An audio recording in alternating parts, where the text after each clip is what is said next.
The number one question after having a baby is how do you get your body back? That's what we're talking about today. I'm going to preface this by this is probably going to be a lot different than what you are going to expect and what you are typically hearing about the bounce back, getting your body back, all of that kind of stuff. I'm going to be sharing a little bit about my journey. I am almost 21 months postpartum, had a baby via C-section. I had a girl. She is adorable. And if you want to know more about what my pregnancy was like, my birth story and all of that, you can check previous videos as well.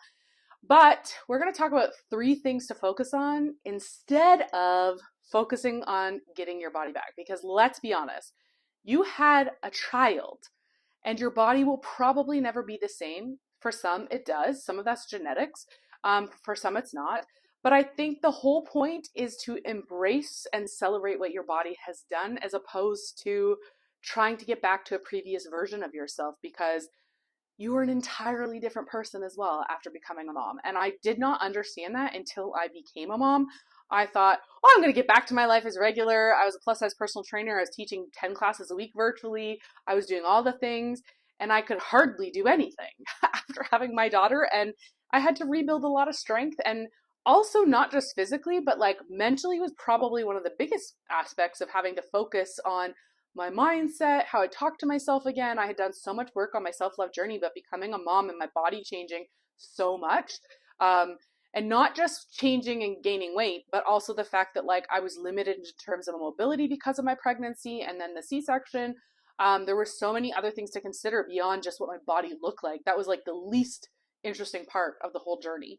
A lot of it had to do inside here, and rediscovering who I was with this new identity as a mom who also ran a business, who also was very outgoing, and a lot of things shifted. So I want to talk about 3 things to focus on instead of your body bouncing back. The first one, especially the first 6 months, is focusing on enjoying, no, not just the first 6 months. This is like for life. Enjoy every moment. This is the one piece of advice that I was given while I was pregnant that really resonated with me and that I've tried to do. And that means enjoying every stage. The newborn stage does not last long. It flies by. And learning to enjoy the moments rather than waiting for like the next milestone or the next thing, I found really, really helpful so that I can be present in the moment, and enjoy where my daughter was at that time, and knowing that it wasn't going to last forever. It's kind of like seasons. The difficult seasons don't always last forever. The good seasons don't always last forever. And just embracing it rather than fighting it. I found that one of the biggest things to help when it came to the whole postpartum journey. Next, and this is where the first 6 months especially, it's so important, is to focus on sleep when you can, restoring your body, mind, and soul, and allowing that downtime. I was 4 months postpartum when I had to start teaching live virtual classes again, and that was a challenge, I'm not going to lie. But if it wasn't for the fact that I was focusing on sleep and nourishing my body, staying hydrated, and all of those things, I would not have been able to get back into doing anything physically like I was doing pre-pregnancy. And also knowing that I was starting from the ground up and that was okay. It was what it was, and not beating myself up about it. I really had to just focus on continuing to make sure, and I still do, one of my biggest priorities every single day is to make sure that I'm getting 7 to 9 hours a night of sleep, getting good quality sleep, having really good hygiene when it comes to sleep hygiene, a morning routine, focusing on those habits, because your body has gone through such a big thing. It's like the biggest marathon you'll ever run in your life, a pregnancy and postpartum journey. And it's really important to have that rest and recovery.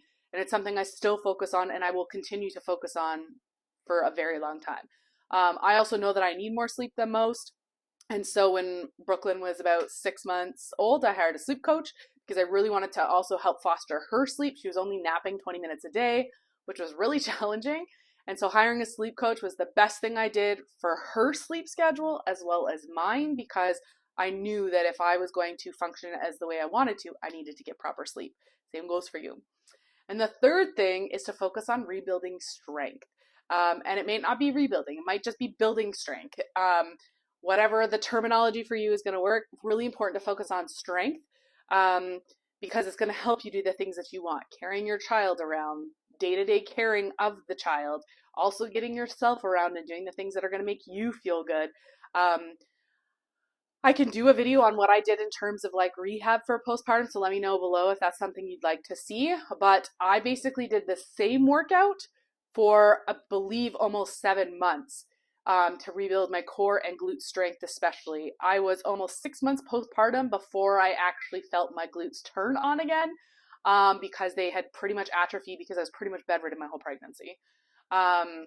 So rebuilding my core and my glutes and focusing on mobility were really important. Also walking. Walking was one of the biggest things that helped me just get my body moving, allow the blood to flow. Being outside was really helpful for me as well as for Brooklyn. It's something we still do almost every day together. And she's almost 2. Really, really helpful and one of the easiest things to do. I will say with all of that though, you need to make sure you get clearance from your doctor, wait the allotted time that they say to wait, and remember that even if you get clearance at 6 or 8 weeks, depending on what type of labor you had, you're going to have to start slow and to be kind to yourself and your body through that process. Because I remember my first, I worked with a chiropractor who focused on postpartum rehab, and we did physio together. And I remember my first time doing any kind of movement with her. I was doing bird dogs, and it was something that I did without even thinking before. On all fours, one leg and one arm at the same time. And I could hardly do it, and I just like collapsed crying because I was like, what the heck? Like, I'm used to lifting a barbell and doing heavy things, and I could hardly do anything.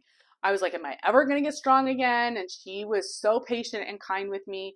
And here I am almost 2 years later doing the things and feeling good, feeling a lot like myself. But I'm never going to feel like the girl I was before because that girl doesn't exist anymore. I'm an entirely different woman. And I think that that's also part of this process, is embracing who you are. It's not always easy, but it is worth the effort to find what is going to work for you. And those are the 3 things that I think are going to be one of the most helpful in that postpartum journey, especially the first couple years. And I guess the last piece, and I guess this is a bonus for you, is to think of progress over perfection. It's a journey. You don't go from here to here like this. It takes time, and it's small little steps over time, and that consistency will add up and make a really big difference. That's it for today. If you've got any specific questions about postpartum that I can answer for you, I'd love to hear about it in the comments, and I can do a Q&A video for you, and talk about a little bit more of the things that you guys are looking for help with and go from there. Anyways, stay beautiful. Don't forget to like, subscribe, and share.